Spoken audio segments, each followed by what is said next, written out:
All right, let's get right into it. Today, we are breaking down one of the most hyped matches in recent memory, the massive Africa Cup of Nations semifinal between Senegal and Egypt.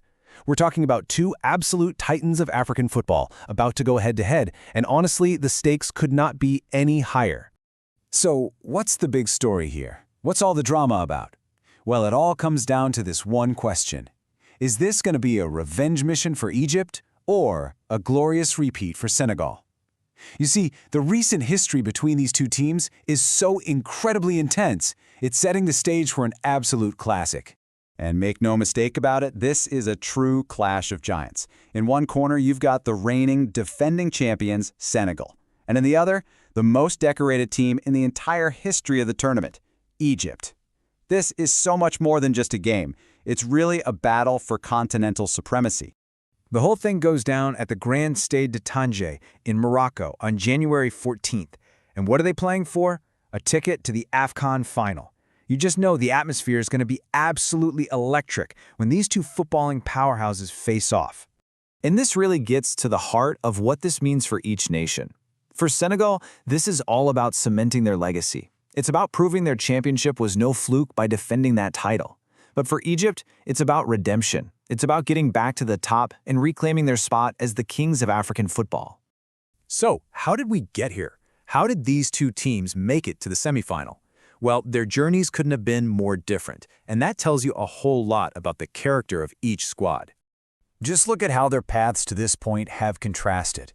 Senegal, they've been like a machine, just dominant, balanced, and totally in control. It shows you they're a well-oiled system. Egypt, on the other hand, has been all about grit and drama. They've had to survive some really tough games, finding ways to win late. Their journey shows a team that just thrives under pressure, and that is a very dangerous thing in knockout football. But you can't just look at their tournament form. To really get what this match is all about, you got to look at the history. This isn't just another game. It's a rivalry with some serious psychological baggage from their recent incredibly dramatic battles. Take a look at this number. 2. Seems simple, right? But believe me, that number holds the key to the immense pressure and history hanging over this entire game. So what's it all about? 2 penalty shootouts. That's how their last 2 massive, monumental clashes were decided. We're talking about the 2022 AFCON final and a do-or-die World Cup qualifier. And Senegal won both of them. The margins literally do not get any finer, and the memories, especially the painful ones for Egypt, don't get any fresher. So, when you look at the recent record, yeah, Senegal clearly has the psychological edge, winning 3 of the last 5. But, and this is a big but, you can never, ever count out Egypt. Their history speaks for itself. As the most successful nation in AFCON history, they know exactly what it takes to perform when the lights are brightest. Okay, so history and form are one thing, but how is this game actually going to play out on the field? This is where we get into the nitty-gritty, the strategy, and of course, the star power. Just look at how they're expected to line up. It tells you everything you need to know about their game plans. Senegal is likely coming out in an attacking 4-3-3, trying to use the speed and width of guys like Sadio Mane. Egypt, meanwhile, will probably be much more compact in a 3-4-1-2, built on a rock-solid defense that's designed to absorb pressure and then unleash Salah and Marmoush on the counterattack. So what you end up with is this really interesting tactical puzzle. Senegal's got that great balance and a scary attack, but they can sometimes get frustrated by a team that sits back in a deep, organized defense. Egypt's strength is, well, it's obvious, the individual brilliance of Mohamed Salah, but their biggest weakness might be relying a little too much on that same magic to bail them out. And you know, a game this tight often boils down to just a few key one-on-one battles across the pitch. Let's break down the 3 that could decide everything. First up, it's Sadio Mane against pretty much the entire Egyptian defense. He is the absolute heartbeat of that Senegal attack. His ability to just run at defenders with pace is going to be a massive test for Egypt's back 3.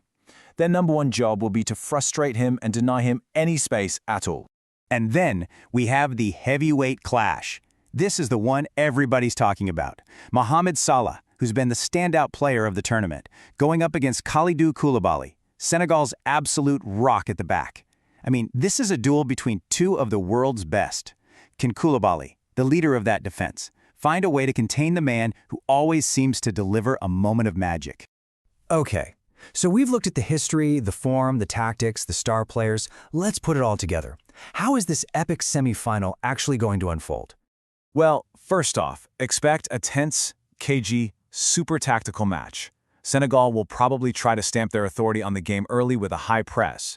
Egypt, on the other hand, will be perfectly happy to sit deep, soak up that pressure, and wait for their chance to counter. Now, one huge factor could be Senegal's bench. They have more depth, but you can't discount Egypt's incredible experience in these high-stakes knockout games. That is a massive advantage.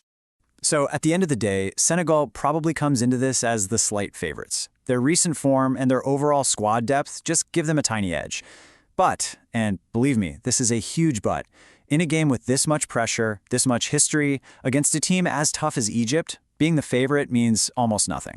You know, this game is going to be tactical, it is going to be tense, and it is going to be decided by the absolute thinnest of margins. So the real question is, in a match this tight, where's that one decisive moment of magic going to come from?